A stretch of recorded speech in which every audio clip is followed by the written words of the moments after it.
Hello, AA Beyond Belief is a podcast by, for, and about people who have found a secular path to sobriety in Alcoholics Anonymous.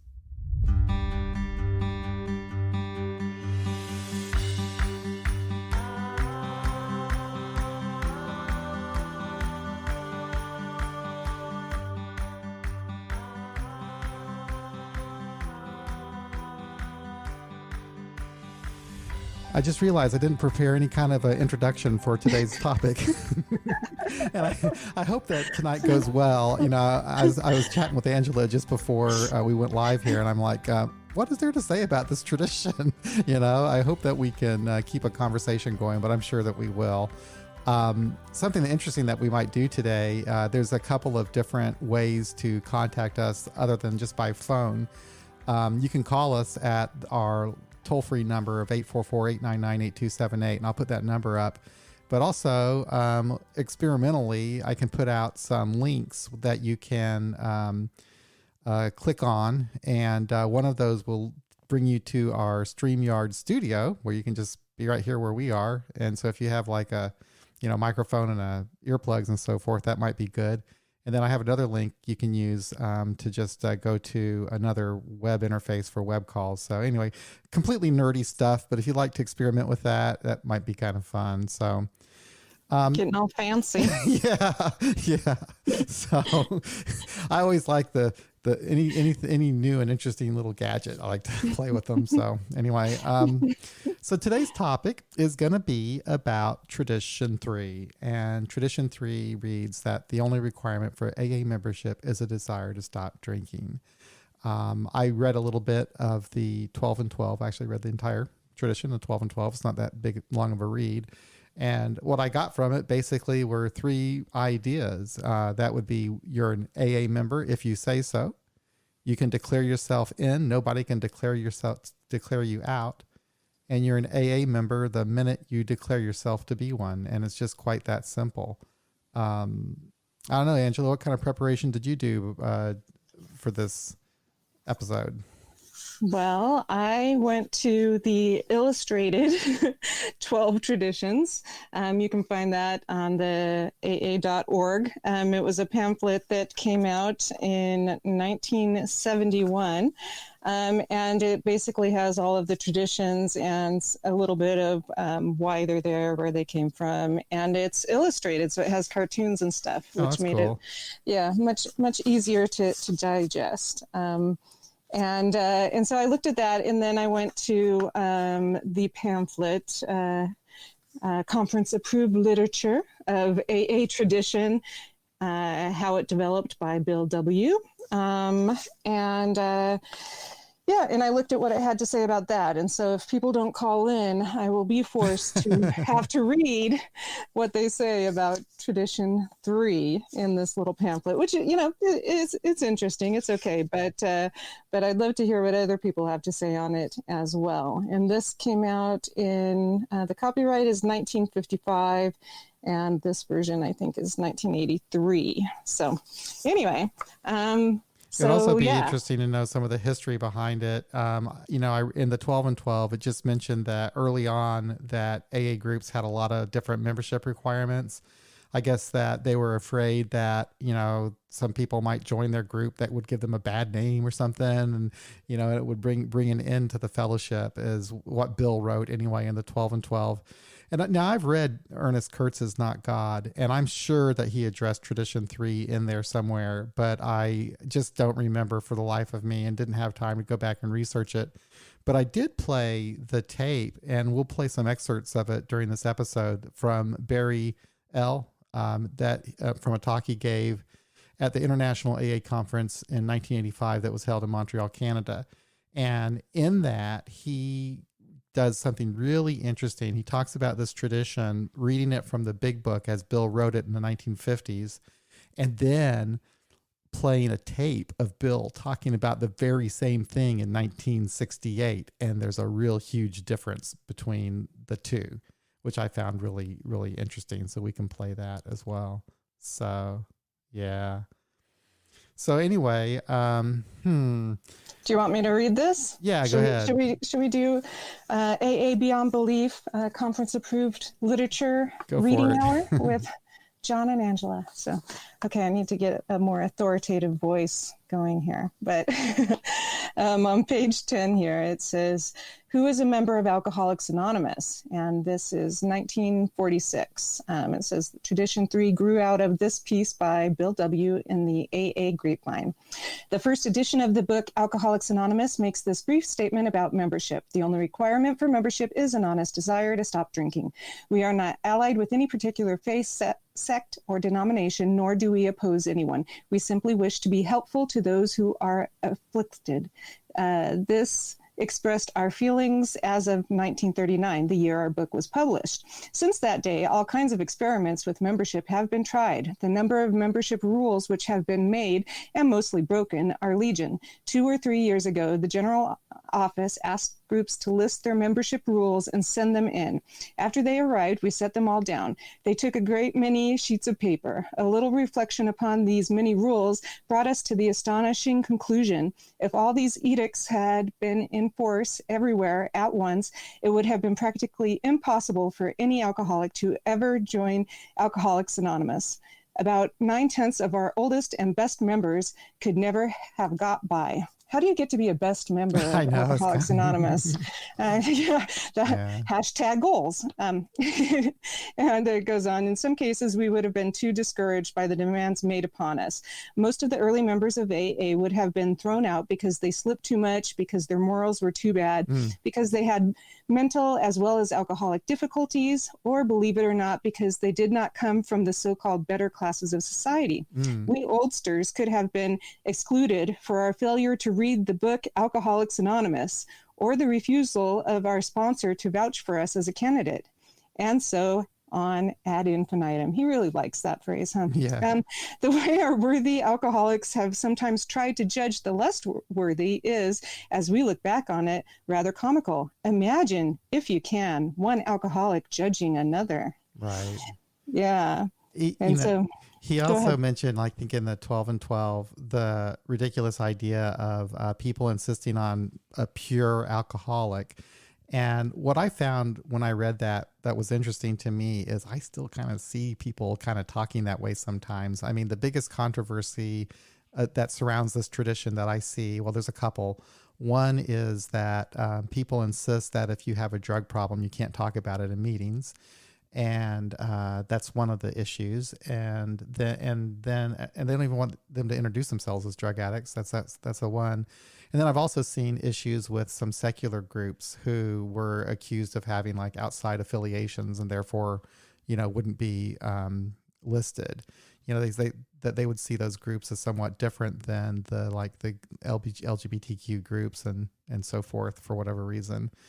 And also I've noticed that, like, whenever I go to my area assembly, when I've heard talk about this tradition, and a lot of times they bring out the long form of the tradition and they try to kind of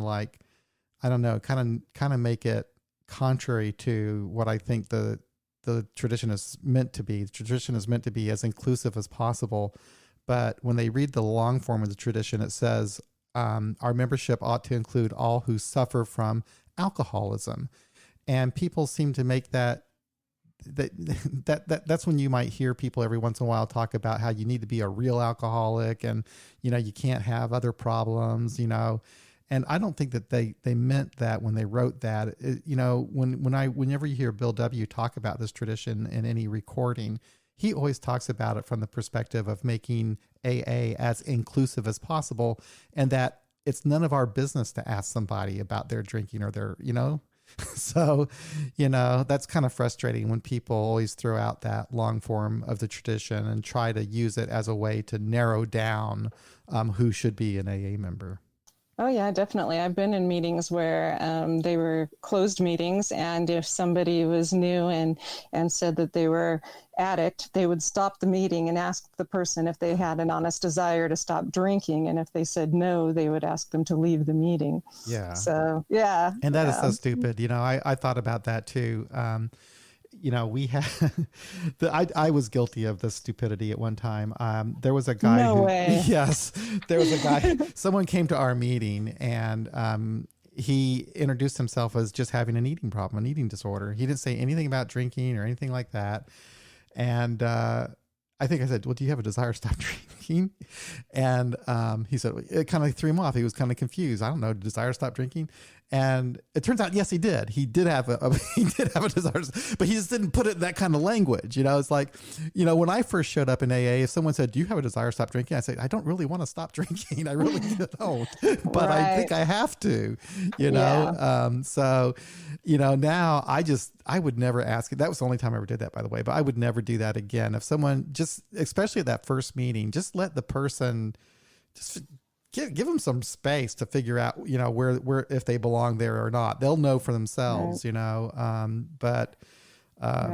And I know if you share in an open way, because I've had people who were new to our meeting that would come up to me afterwards and say, well, actually, I don't know that I have a drinking problem. I have this addiction and, but I can't find help for that or whatever. And I let them know that they were welcome at our meeting if they were, trying to recover in general, and that, they could share if they wanted or not share if they wanted,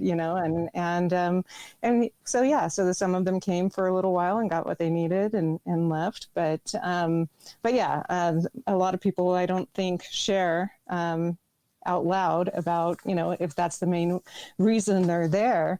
I've shared before that, I had several other things before alcohol. I tried lots of stuff. And so, does that make me a true alcoholic?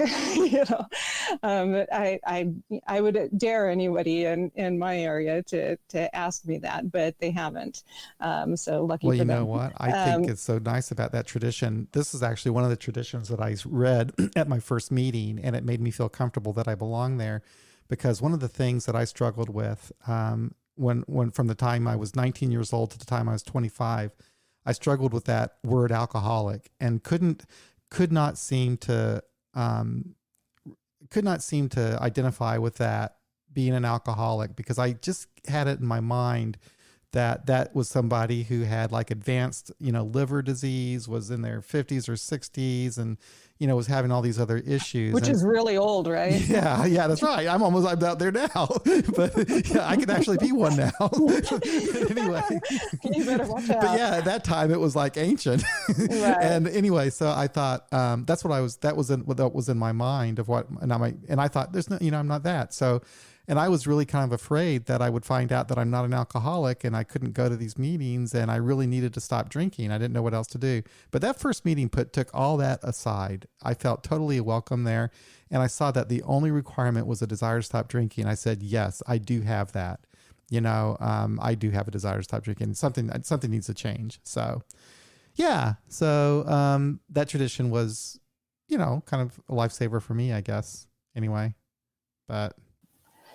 Well, do you want to play some of the recording? Oh, yeah. Let's talk about that a little bit.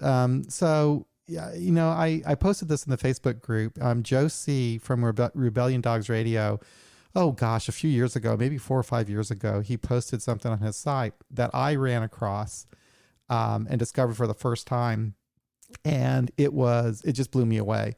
What it was is Barry Leach, who was the author of Living Sober, who got sober in 1945, was giving a talk in Montreal about the third tradition. And he read from the 12 and 12, and then he played a tape from Bill Wilson's take on the tradition. And they were a little bit different. And I found that quite interesting. So let's just go ahead and play that. Let me call that up here, and let's see how this works. Hopefully you can hear this okay. Here we go. This is Barry L. Talking about the third tradition in 1985. I want to talk a little bit about our third tradition and the way it got started, instead of talking about my drinking or any of those dull things. I'm going to read first from the book 12 Steps and 12 Traditions, 2 or 3 lines written by Bill and published in 1952. And you will hear this language that I'm going to read in just a few moments in another voice. And I think the next time you get to read the book 12 Steps and 12 Traditions, you might hear this in a different way. On the AA calendar, it was the year 2. In that time, nothing could be seen but 2 struggling, nameless groups of alcoholics trying to hold their faces up to the light. A newcomer appeared at one of the groups, knocked on the door, and asked to be let in. He talked frankly with the group's oldest member. He soon proved that his was a desperate case, and that above all he wanted to get well. But he asked, "Will you let me join your group? Since I am the victim of another addiction even worse stigmatized than alcoholism, you may not want me among you. Or will you?" There was the dilemma. What should the group do? A few years ago, a friend of mine called me and said, "I just found a tape that might interest you." He collects tapes, Ron. And he said, "This is a tape Bill made in 1968 at an open meeting." It was the opening night meeting of the General Service Conference, and there were lots of guests there, so this wasn't at an open meeting. And he made us talk on all the traditions, and I'm going to play just what he said about Tradition 3. At about year 2 of the Akron group, a poor devil came to Dr. Bob in a grievous state. He could qualify as an alcoholic, all right. And then he said, "Dr. Bob, I've got a real problem to pose you. I don't know if I could join AA because I'm a sex deviant." Well, that had to go out to the group conscience. You know, up to then it was supposed that any society could say who was going to join it. And pretty soon, the group conscience began to seethe and boil, and it boiled over. And under no circumstances could we have such a power and such a disgrace among us, said a great man. And you know, right then our destiny hung on a razor edge over this single case. In other words, would there be rules that could exclude so-called undesirabilities? And that caused us in that time, and for quite a time, respecting this single case, to ponder what is the more important, the reputation that we shall have, what people shall think, or is it our character? And who are we? Considering our records, alcoholism is quite as unlovely. Who are we to deny a man his opportunity? Any man or woman. And finally, the day of resolution came. And a bunch were sitting in Dr. Bob's living room, arguing what to do.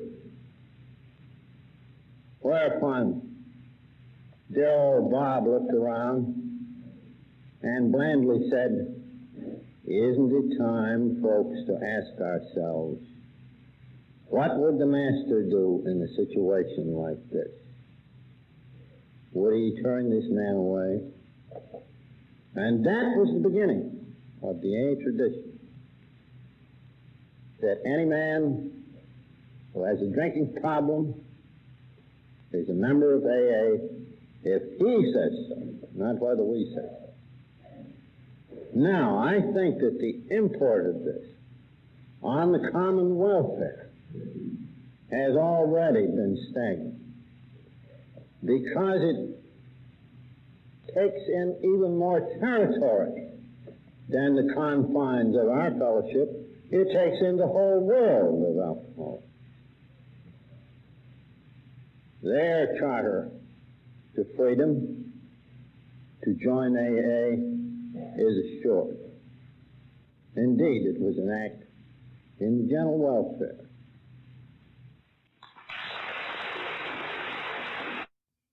Well, I thought that was interesting. What'd you think of that, Angela?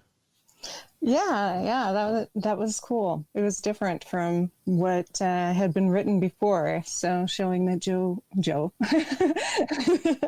that Bill evolved some. Yeah. Although Yeah. I couldn't help but wonder if it was during his time, using psychedelics as Yeah. well. Yeah. So, He did talk. He was giving that talk in 1968. right. It is interesting that he felt when he wrote that in the 1950s. I guess it shouldn't surprise me, of course, because homosexuality was absolutely stigmatized, and is just a completely different time than it is today. So he wouldn't have felt comfortable telling the truth when he wrote that in the 12 and 12. So he instead wrote it kind of. When I read it in a general way. Yeah, but when I read it in the first time, I assumed that the guy had like a heroin addiction or something like that, and but no, he was just like real. When he wrote it in the 12 and 12, he wasn't very definitive at all about what the guy's problem was. Bree likes to hear the voice. What I find interesting about the people back then is just the way they talked. I mean, it's just like, they almost sound like Humphrey Bogart or something. It's just, it's just right. very, very dignified voices. So yeah, it was kind of interesting to hear. They didn't just let anybody behind a microphone to put out a podcast or anything like that. Yeah. Now the vernacular is kind of weird for us. I mean, a sexual deviant, of course, that's absolutely not that's ridiculous, but that's the way that they saw it then. But they did at that time, and this is another thing that's really interesting, that time that Barry was in AA in the 70s is when the LGBTQ group started forming. And Barry went to Bill W. and asked, about that, because there was a controversy at the time about whether or not gay groups should be listed. And ultimately in another book that I read, what I heard was somebody said, well, if we don't let the gay people in, who's going to answer the phones at central office? Because there were already so many of them in the program and were very active and actively involved. So anyway, so they were our predecessors for secular groups. I mean, they fought that fight and won their place, and it was not easy, And I have talked to friends who go to the gay groups the gay group in Kansas City, and they have told me what it was like back in the 80s when those groups were getting started, and it wasn't easy for them at all. Right. Yeah. So I could see that. So I guess that's part of tradition 3 too, that you can you can do as long as you're not affiliated with some outside organization or something, you can do your own thing. I'm going to go ahead and open the phones up for anybody who wants to call. There's our number. It's 844-899-8278. It'd be interesting to know if you've ever had an issue arise that's related to this tradition, or if you have a take on it that, might differ from whatever. Joe out there, that was from this morning. So he made a comment in the morning. I rarely ever hear Joe use the F-bomb, and he did on our Facebook group. Anyway, that's fine.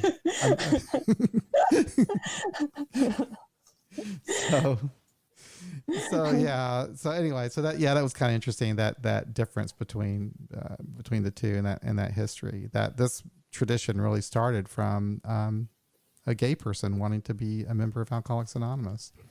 So yeah.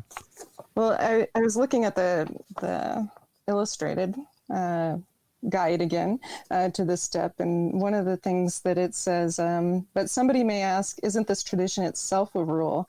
Does it state one requirement for membership? Let's read it again and ask another question. Who determines whether or not newcomers qualify, whether they do want to stop drinking? Obviously, nobody except the newcomers themselves. Everybody else simply has to take their word for it. In fact, they don't even have to say it out loud. And that's fortunate for many of us who arrived at AA with only a half-hearted desire to stay sober. We are alive because the AA road stayed open to us. And then it does talk about the specialty groups a little bit. Let's see. The problem faced by this tradition isn't just past AA history. It keeps coming up. For instance, when a group's delegates when a group debates whether to exclude alcoholics who have problems other than alcohol or have differing lifestyles. The tradition mentions no such additional requirements, no demand that prospective members must not have a history of drug abuse, a certain lifestyle, or an institutional background. All alcoholics are welcome. What about the group that seems to impose extra requirements beyond a desire to stop drinking? This might be a special interest group or a collection of groups in which, for example, each member must be a physician or a young person, a man, a woman, a priest, or a law enforcement officer. By their own account, those attending special interest groups consider themselves AA members first. They attend general membership meetings as well as those that fill their individual needs, and they remain devoted to AA's primary purpose. These special interest groups offer only one instance of the diverse and inclusive membership within our fellowship. Our traditions allow unparalleled freedom not only to every AA member, but to every AA group. So there you go. So, I was at an interesting district meeting for the Many Paths group in Urbana, Illinois. And maybe I'm speaking out of turn to talk about it, but anyway, I'm going to talk about it. So at this district meeting, the question was whether or not to list the Many Paths group on the district's meeting directory.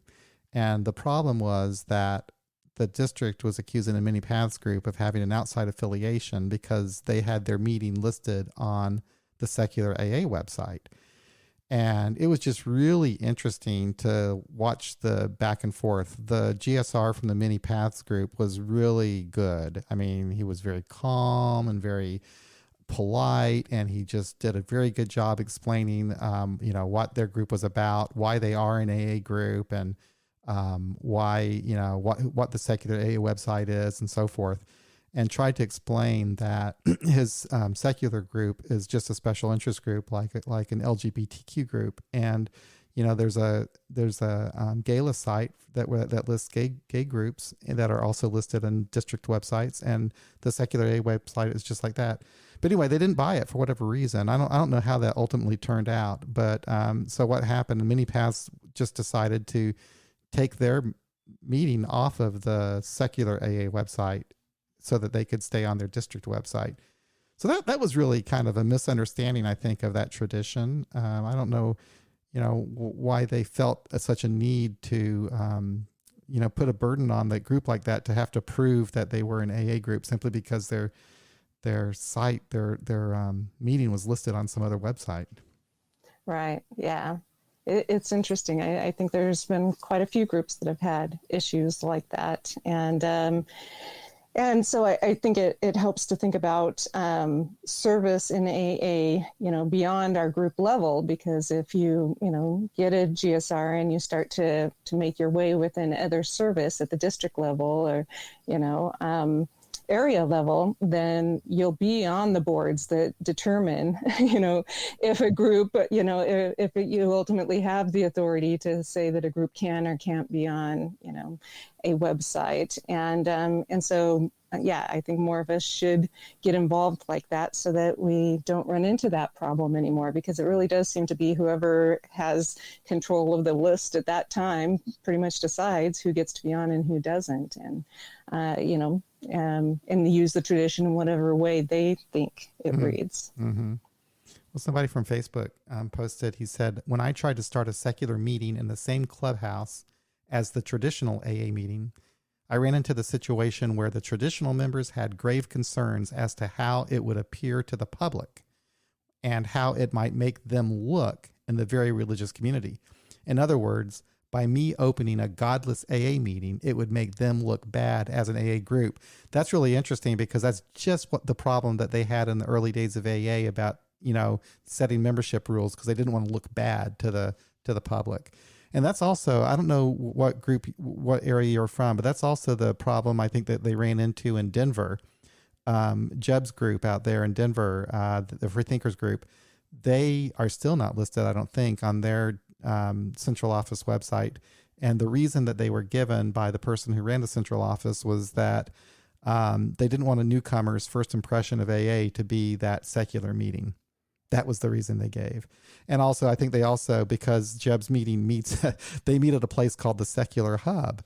And so another reason for excluding them was because they were accusing his group of having an outside affiliation because they meet at the Secular Hub. But that was totally ridiculous too, because all the other groups are meeting in churches. Right. Yeah. So. My group's not Unitarian. Not that there's anything wrong with that. I mean, if they had to choose a group to be a part of, I guess that would be okay. But yeah, that's pretty silly. The group that meets at the library, are not librarians. I don't know. It just, yeah, it reminds me of when I used to use the Bible and to bash people, and it's kind of, it feels like the same thing, that I would take the things of Christianity that I liked and promote those, and all the stuff that I didn't like or that were embarrassed about, I would just kind of pretend they didn't exist, and so I think that people within the fellowship sometimes do that as well. Peter's bringing something up that I agree with him. I read this. I actually made a note to talk about it. And in the 12 and 12, after it talks, it gives you the story about Dr. Bob saying, what would the master do? And they let the guy in and everything. They also tell the story of Ed the Atheist. Right. Do you remember this? So Ed the Atheist is like, and I'm wondering, I don't know if this is actually Jim Burwell or who it is, but anyway, so Ed the Atheist is like, nobody likes him.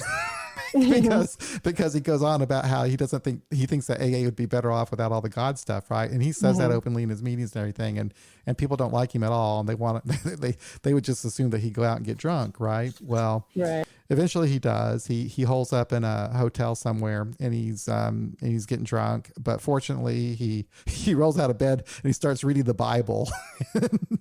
And then everything's great for him after that. So right.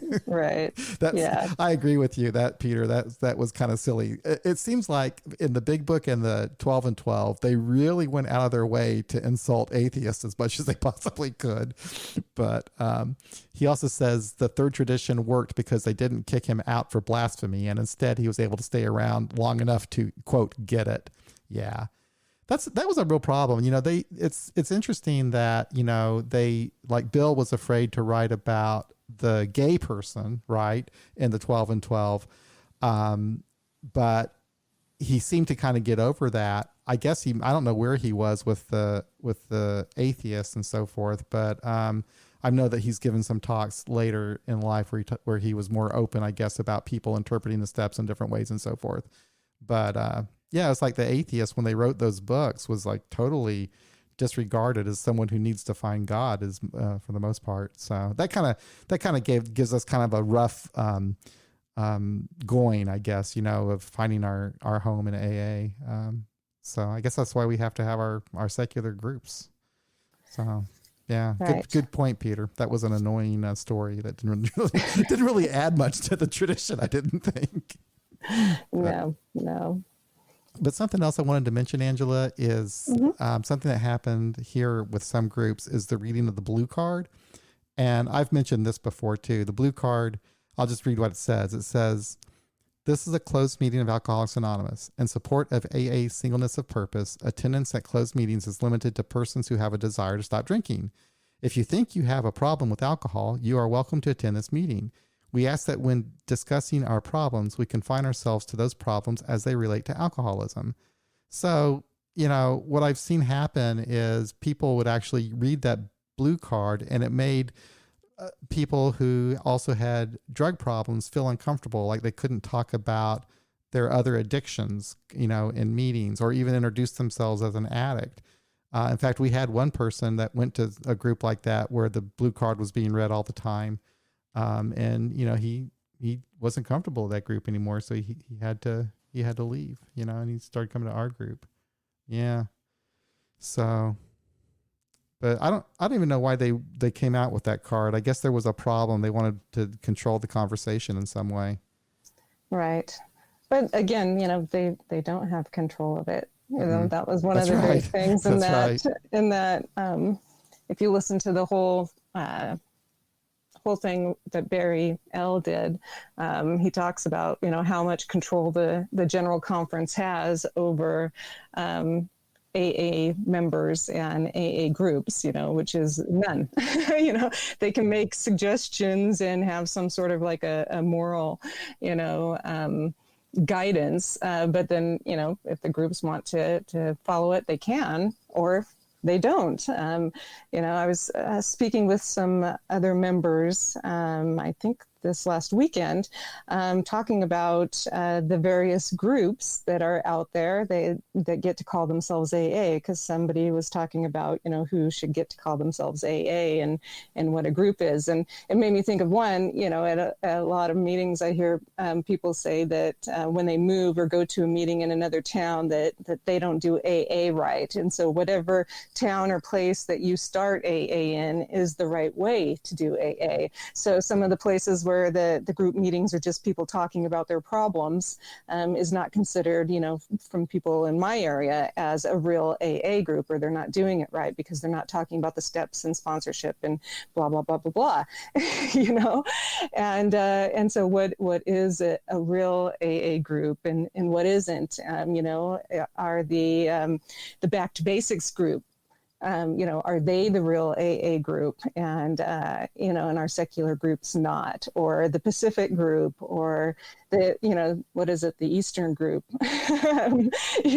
Atlantic group, where you have to be dressed up. You have to show up in a suit and tie, and women have to wear skirts or dresses, and certain things get to be said, and you're assigned sponsors and all that kind of stuff, And the thing is that they all get to be AA, the AA doesn't actually have the authority to, to say, no, you're not an AA meeting.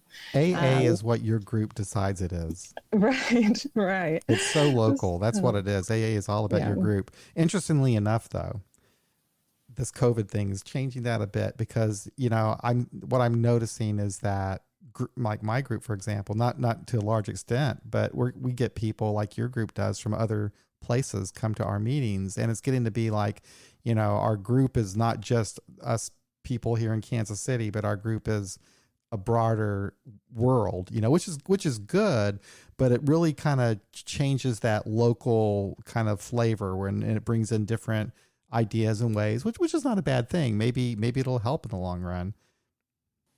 Right. Yeah. I think it's, we are a microcosm, as I've said before, of the larger picture, and some places are struggling with, the international idea and whether or not, we should be local rather than global and things like that. And so this is just another, I think, example of that. And so I think that there'll be some groups that will want to go back to, just their little core group of people and stuff. And then a lot of us that'll have a mixed kind of thing going on, and are more open to that sort of thing. The funny thing with it, though, now that I think about it, though, is that in AA, people go in and out all the time. So right. How can we be like, I just want it to be my group the way that it was? It's like, you're going to have different people. It's what it's all about. Hi, how you doing? Hey, I'm good. It's Jackie.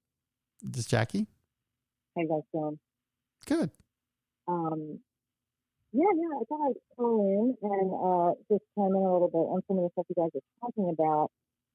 And John, I love that you kind of threw yourself under the bus earlier when you were saying that you asked somebody if yes, I did. I tested him. Yeah, because you and I got sober around the same time, same age, and I used to do that stuff too. And I was thinking about it while I was listening to you guys, and I said, what is that for me? I'm certainly not going to speak for you, but it was like a fear, like.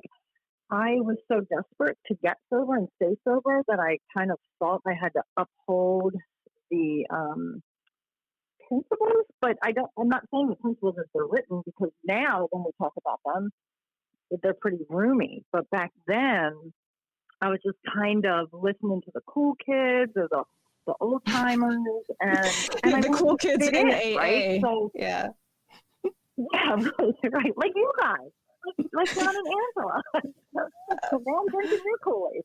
Oh yeah, I was like that too. I mean, I was totally indoctrinated into like, the group that I went to, and I don't want to put this group down. They were a great bunch, and I had great friends there, and I stayed sober for a long time. But they really loved that big book, and so I had it in my brain that the big book was the best book, the only book you could read, and they would dismiss books like Living Sober. And, you don't want to, that's not real AA, So it's like, and it's hard to kind of get that out of your brain. That kind of, that thinking, It took me a long time. Yeah, I mean, definitely. And like, I do remember when it started happening.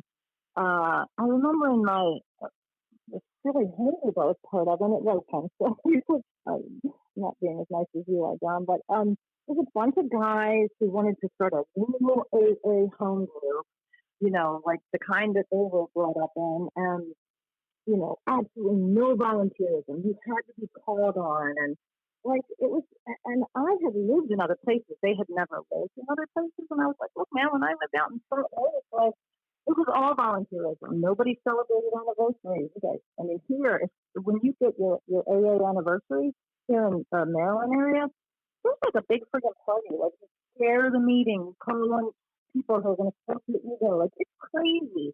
And they just, because they had never left their own little world, that's just how they thought AA was. You know what I mean?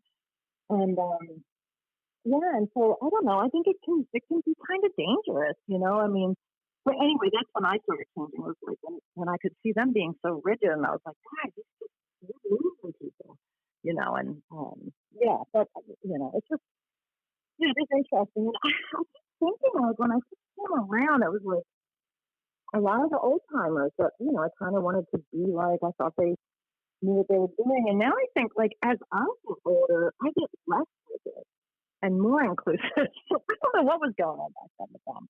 And I guess maybe it was just a different time, but certainly I want to help other people. And as you guys are saying, it doesn't matter. I know around here they call them ANDAs. I'm an alcoholic and a drug addict. I'm an ANDA, and they'll say, "Oh, you don't need to be an ANDA." And alcoholic, and it's like, why does it bother you? Who cares how people identify themselves? Yeah, if I listed all the things I identified myself as, that'd take up probably half a meeting. So they're just going to have to take my word that alcoholic is part of it. It was real common when I first started coming to meetings. It was really common to hear people introduce themselves as, I'm so-and-so, I'm an alcoholic and a codependent. I'm so-and-so, I'm an alcoholic and a drug addict. I'm so-and-so, I'm an alcoholic. And all these other different things, and that was like really common. And then somewhere along the way, people started giving people a hard time for saying things like that for some reason, and it got a little bit kind of rigid a little bit. And you don't hear people introduce themselves that way so much anymore, which is kind of surprising that we kind of went in that direction. But yeah, I've noticed that anyway. Yeah. I blame the synonym cult. Yeah, there you go. I really do. But that is one of the nice things about secular meetings is that, people can identify themselves, at least in ours and most of the ones that I attend, as whatever they want or, not at all. I mean, I guess it's technically the qualifying that people are doing. But yeah, I can just say that I'm Angela and then start talking. It's not a big deal. Or right. I can say that, I'm Angela and I'm alcohol free, or, right. Or if I'm at a regular meeting or a traditional meeting and I want to be obnoxious, I will start listing a whole bunch of things that I am, including, a vegan, a dog owner, but I'm usually only being obnoxious if somebody's set me off and I haven't had enough time to pause.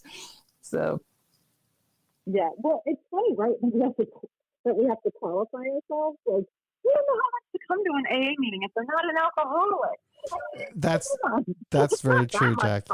That's true. That's the thing about it. No, I've actually had this discussion with Angela once before. I remember having a podcast with Angela, and I said, the thing is that nobody really, if you're not an alcoholic, you're not going to stick around for an AA meeting. And I think for the most part it's true. Although Angela did point out that she did meet a young woman who went to enough meetings and realized that she wasn't an alcoholic, but she had other mental issues. Isn't that right, Angela? Mm-hmm. Yeah. It was somebody that I actually, sponsored, and that, after a while, she got into some more mental health care and testing and stuff with her doctor, and determined that she was rapid cycling bipolar, and that once she got treatment for that, she didn't drink alcoholically, because she only drank alcoholically when she was cycling with her mental illness. And so, she no longer, considered herself an alcoholic. And whether, that's true or not, it's not up for me to say, but I've continued to know her, and it's going on probably like 10 or 11 years, and she doesn't drink alcoholically. I've never seen her drink alcoholically. And so I think that some people may come in and be in the midst of a mental health crisis, or maybe just some sort of a traumatic experience, and then after a while determine that they aren't alcoholic. But that's really hard to change if you get indoctrinated into saying you're an alcoholic. Every time you go to a meeting, I think it would be very difficult to be able to, go back on that after a while. So. And the thing is, you don't really, the requirement says to have a desire to stop drinking. That's it. I mean, it doesn't say anything other than that. It doesn't say you have to, have gone down this far. And that's actually a good thing, because, now we do know that alcoholism really truly does run on a spectrum of from 1 degree to another degree. So, you have to come in and bring us a report from your ER visit showing your blood alcohol level at the time, and then we'll determine if you can be an AA I honestly thought they might give me some sort of a test when I went to my first meeting, because I didn't know what I was going to do if they wouldn't let me in if I didn't qualify. I thought they say, man, kid, you're too young. Yeah, I've always felt a little intimidated when people say, "Oh, I blew a point, blah blah blah." I drank, I just never could relate to that kind of. For me, it was just like, no, shit, I'm not really good enough at math to know what that means, anyway. But I remember they used to give me percentages like that too. The police would say you blew this, that, or that, and I could never remember. It didn't really register to me what it really meant, because it just doesn't. I don't understand. Anyway. That's just the way it is. Yeah. And when you guys were talking too, I'm thinking, even when people come, like Angela's friend, or people who figure out maybe they're not alcoholics, it doesn't hurt anybody. They're not hurting. It's not going to kill AA. AA is here to stay. I hope secular AA is here to stay. It's like people just get so afraid. Again, I got into 1989, and it was all that. The crap on the East Coast about court slips, you shouldn't sign court slips. And who cares? People come into a meeting and the secretary will say, "Oh, would you sign this?" And the secretary will be like, "No, our group conscience doesn't sign court slips." And I'll be like, "Hey, come here, I'll sign it." I'm not going to sign my last name. I signed Jackie S. because I'm a member of AA signing that court slip. But yeah, it's just, I don't know. It's just all the fear, And again, I want to say that I'll put myself under the bus. I did my time in the AA police, but thank God I grew up, so anyway, I'll let you guys go. Thanks so much for guys. Seriously, guys, all the work you put into this, it's really fabulous. Just, listening to that guy's talk back in the 80s, that was great. I just sent that along to a bunch of stuff. It was great. So thank you so much. And I'll catch you soon, I'm sure. Yeah. Thanks for calling, Jackie. Nice to hear from you. Okay, be well. Bye. Well, that was nice. Nice to hear from her. Gosh, I don't know what else to say about this tradition, Angela. I guess we don't really have to beat a dead horse if we've kind of talked about it, and if there isn't any other, comments about it. I think that is that someone calling? No, so yeah, I just it was a prank caller. I was hoping. Oh God, someone's calling. Great. Yeah, no, I agree. I did think that the last comment that Jackie made, though, about the court cards is, something that still goes on in this area. I didn't whether hear people her very good. The audio wasn't so great. What did she say, right. Angela? She was talking about court cards. So, people who are assigned to come to AA by the courts. And, and there's been a lot of controversy on various levels of whether they can do that or not. And so that's what, has determined in some areas that AA is a cult or a religion, because, you can't force people to go to AA depending on, what state you're in and things like that. But here they do. And it's part of, your what you're assigned to do, depending on whatever your court thing is, whether it's DUI or other things. And so we call them green cards here. And so it's getting your green card signed. And there are certain meetings where, that's the majority of the people there, a few people who've been sober a little while, and then a bunch of, green card people. And then so some meetings, they will sign them. Some meetings say at the beginning of the meeting that they're not going to sign them. Our group, we used to say that you can put your card in the basket when we pass for the seventh tradition and then pick them up on your way out. And then there are some that say if you have a green card, just hand it to the person next to you to sign. And, and then that way, if the person just wants it signed and wants to head out, they can. It's not that big of a deal. But in some meetings, some people, it is a big deal. They don't want people there who don't want to be there. But then again, not many of us wanted to be there, when we started. It wasn't on our to-do list. It wasn't hashtag, get into AA.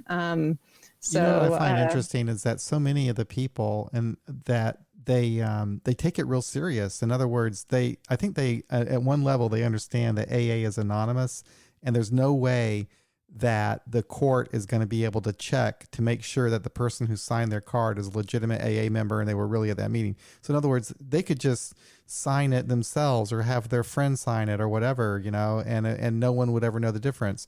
But they take it seriously, and I think part of it is just the fear of getting caught not doing what they're being told to do.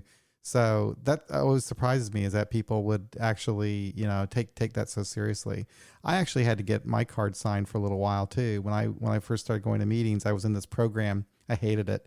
It was I was forced to go to it, and I'd have to do a urinalysis periodically, and I had to take these classes, and I had to get my card signed to prove I was going to AA meetings. I absolutely hated it.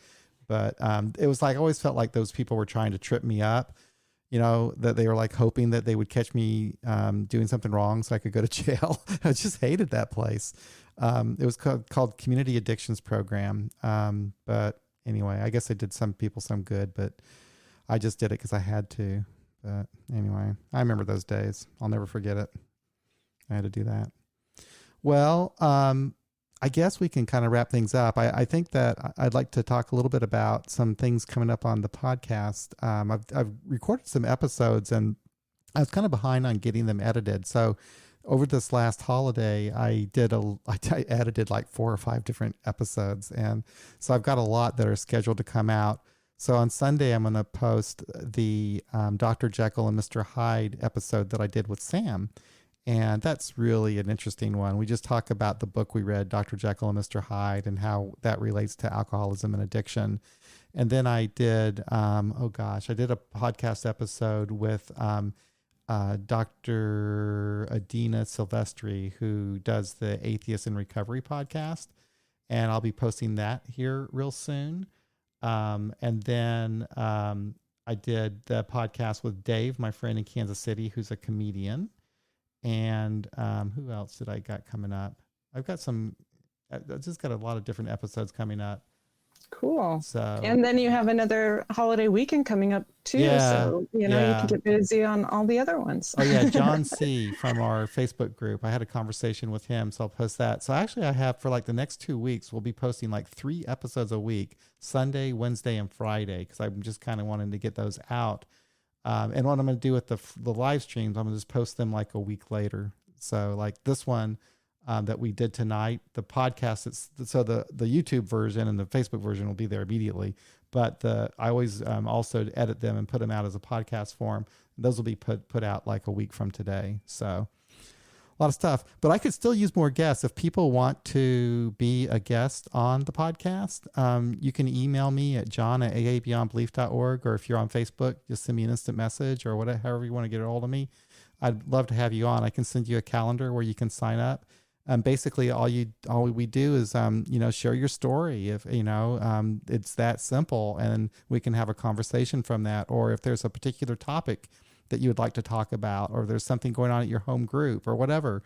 If you want to talk about how you're dealing with COVID, anything, I'd love to have you on the podcast, and it'd be a lot of fun. We go for maybe 30, 45 minutes when we do those podcasts. So the way it's working though, it'll actually be posted like a few weeks after we record it, but still would love to have people on. Yeah. And if you're in another country and listen to this at a different time, because this is 3 a.m. for you or something, then still contact John, and he can do one with you at a different time, so that you can share, because I'd really love to hear how some people are handling getting and staying sober in a different country. Yep. And I know we have people in Istanbul and Abu Dhabi and all of that kind of stuff. Yep, because I have the time slots all throughout, so that it would be like a good time for anybody wherever you are in the world, whether it be Australia or Europe or anywhere else like that. So, and that's another thing you reminded me of, Angela. We were talking about doing a live stream, even if just occasionally, maybe on a what would be for us in the morning on a Sunday, so that people in Europe could participate in those live streams. So I'm up for that. If you want to do that, it might not be a bad idea for those in Europe who might, because I think it's like way past midnight in Europe right now.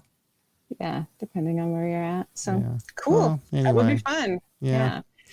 So otherwise, you're just going to get us, reading conference-approved literature, and nobody wants that. And that's another thing too. If there's it's something that you guys want to talk about on the live stream, let us know. Or another thing you could do for the live stream, we could just have it like someone could just share their story, like at a speaker meeting. That would be nice too. So if somebody would like to do that, so this is just here, we started doing this. When we started these live streams, I didn't know that we'd be going this long, quite honestly. I just didn't imagine that the COVID thing was going to keep me in my house and so forth for so long. But I'm coming to the realization that I don't think that my group is going to be meeting in person. The church that we meet at, they're not going to have services. The earliest that they're going to have services is May of 2021. And they're talking about allowing groups to meet there, but you can only meet with 10 people at a time. And there's only one room where you can meet that has enough room where you can have the social distancing.